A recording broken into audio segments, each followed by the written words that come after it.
Next है genetically engineered insulin. Adult one से diabetes जो होता है इसके लिए इंसुलिन लेना पड़ता है रेगुलर इंटरवल टाइम में। नेक्स्ट दिया गया है कि अगर हम इमेजिन करें बैक्टीरिया भी अगर इंसुलिन बनाता तो कितना सारा प्रोसेस सिंपल हो जाता, मतलब कि इजीली हम ग्रो कर सकते थे लार्ज क्वांटिटी में बैक्टीरिया को, एंड जितना हमें इंसुलिन का नीड चाहिए उतना हमें मिल जाता। इंसुलिन को ओरली नहीं लिया जा सकता है, इसको इंजेक्शन के द्वारा दिया जाता है क्योंकि इंसुलिन प्रोटीन होता है। अगर हम इसको ओरली लेते हैं तो ये डाइजेस्ट कर जाएगा और ब्लड के पास जाएगा ही नहीं।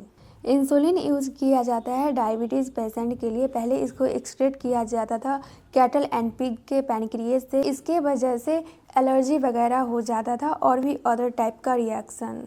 इंसुलिन में 2 शॉर्ट पॉलीपेप्टाइड चेन रहता है जिसको कि बोलते हैं chain A and chain B, and ये दोनों चेन लिंकेड रहता है डाइसल्फाइड ब्रिज से।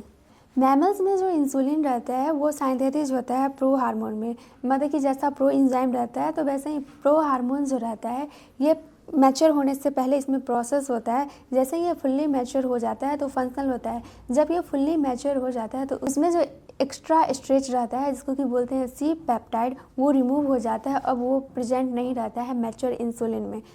अब जो प्रोडक्शन होने लगा इंसुलिन का उसमें यूज़ किया जाता था रिकॉम्बिनेंट डीएनए टेक्निक इंसुलिन के लिए। रिकॉम्बिनेंट डीएनए टेक्निक में ये प्रॉफिट होता था कि इसमें एक्स्ट्रा सी जो आ जाता था स्ट्रेच वो नहीं आएगा, जिसका हमें नीड है ए एंड बी चेन का वही आएगा।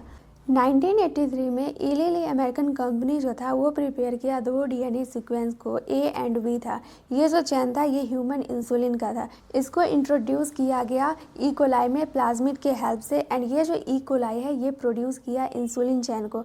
ये जो चेन ए एंड बी था ये प्रोड्यूस हुआ सेपरेटली, अब इसको एक्सट्रैक्ट कर लिया जाता है और ये दोनों चेन को कंबाइन कर दिया जाता है डाइसल्फाइड बॉन्ड से। इस तरह से हमारा इंसुलिन प्रिपेयर हो जाता है और फिर जिसको नीड होता है, मतलब कि जिस ह्यूमन को नीड होता है उसमें इंजेक्ट कर दिया जाता है। ये फिगर दिया गया है प्रो इंसुलिन का एंड मैच्योर इंसुलिन का। तो प्रो इंसुलिन में देख सकते हैं एक एक्स्ट्रा स्ट्रेच सी दिया गया है एंड ये ए एंड बी है। ये रहा मैच्योर इंसुलिन। मैच्योर इंसुलिन में से सी पेप्टाइड हट गया है एंड यहाँ पे ओनली बचा है ए एंड बी।